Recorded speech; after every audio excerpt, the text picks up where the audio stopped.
Hey guys, welcome back if you're new to my channel, and if you're new to my channel then please subscribe because it is free and it would really mean a lot to me. So this is going to be a reviewish and a discussion kind of video where I'm going to talk about the first book of Harry Potter which I read for the first time, that is the Harry Potter and the Philosopher's Stone. And I was really very excited when I was about to start with the book, because all my life I have heard Potterheads scream and be totally obsessed with this entire series, and I really wanted to know what this entire hype is all about. So this is going to be a video. Oh, by the way, there are going to be many spoilers, of course. So if you're someone who haven't read Harry Potter yet, just like I was a couple of weeks ago, then you probably want to skip this off because you really don't want to know the spoilers.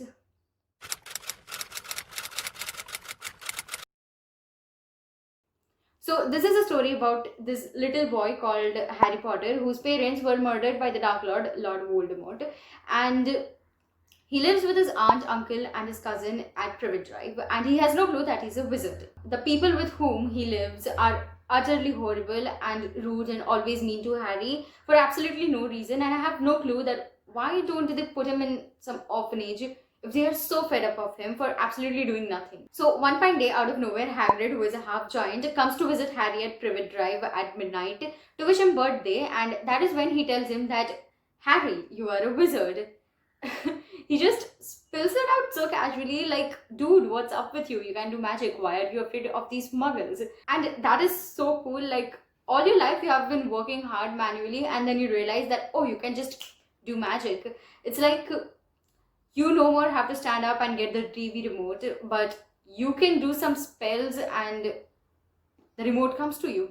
So in their first year at Hogwarts, these three little kids end up breaking dozens of rules. They also end up with a detention. They also go to the Forbidden Forest. And Harry also gets a place in the Quidditch team because he did something that his teacher said not to do. And rather than being punished, he gets to play with the team. Like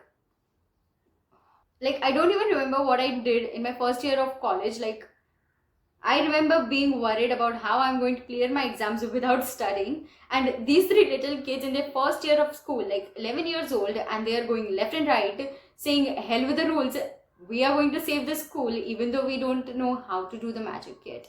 And who sends 11 years old kids to the Forbidden Forest as a punishment? You know, it's like, oh, you broke this rule, so your punishment is to do this task, which also is a violation of rules, but do it anyway. Detentions are not supposed to be something that could almost get you killed, but something that could punish you, right? One of my favorite chapters is Diagon Alley, where Harry is with Hagrid. He's buying all his stuffs for his first year at Hogwarts, and he's already feeling lost amongst all these adult witches and wizards. And whose ever eyes lands on Harry were like, Mr. Potter, I can't believe I'm finally meeting you. Welcome back. I'm so proud of you. I always wanted to shake hands with you. And Harry is like, what the hell is happening? Why is he welcoming me back? Why is he so proud of me? Why is everyone staring at me? What is going on? That was really one of my favorite chapters. Like, just imagine how this little kid might be all confused. Like, how come everyone in this room knows who I am, but I don't know who I am? Draco Malfoy is this guy who is always mean to everyone, and he is too proud of himself because his parents are rich. Like, dude, get over yourself. And Snape, I don't really understand him. Like, he is this dark and mysterious person, and I don't know, there has got to be some backstory, but I don't like him. I don't like Draco Malfoy and Snape. They are just very cruel. And there is always the Slytherin versus Gryffindor kind of air going on, and Snape just keeps on deducting points from Gryffindor for no reason at all. Like, Harry said that Hermione wants to answer the question which he asked, and Snape was like, shut up, Harry. 10 points from Gryffindor.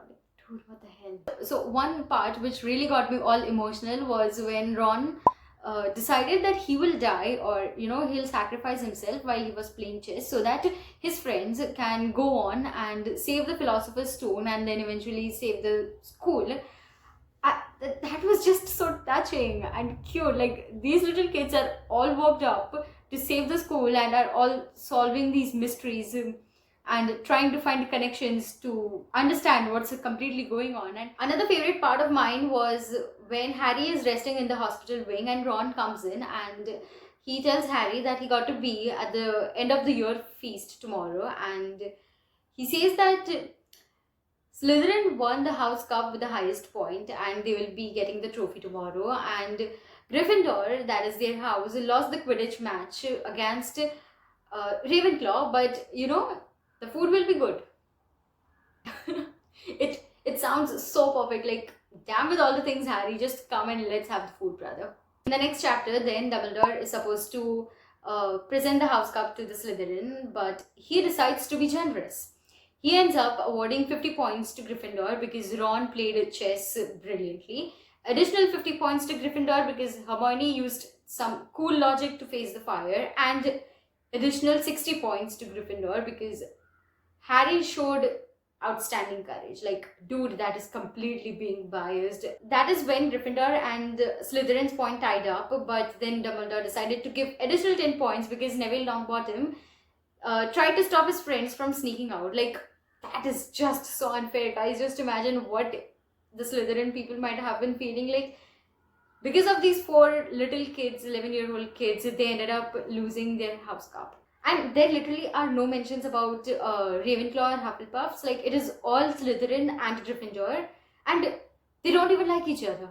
The last paragraph of this book was hilarious too. Like, Hermione says to Harry that, I hope you have good holidays, and Harry's like, oh yes, I will. Like, they don't know that we aren't allowed to use magic at home. I'm going to have a lot of fun with Dudley this summer. Like, dude, that is totally wicked. Like, I'm going to scare the hell out of that family this time.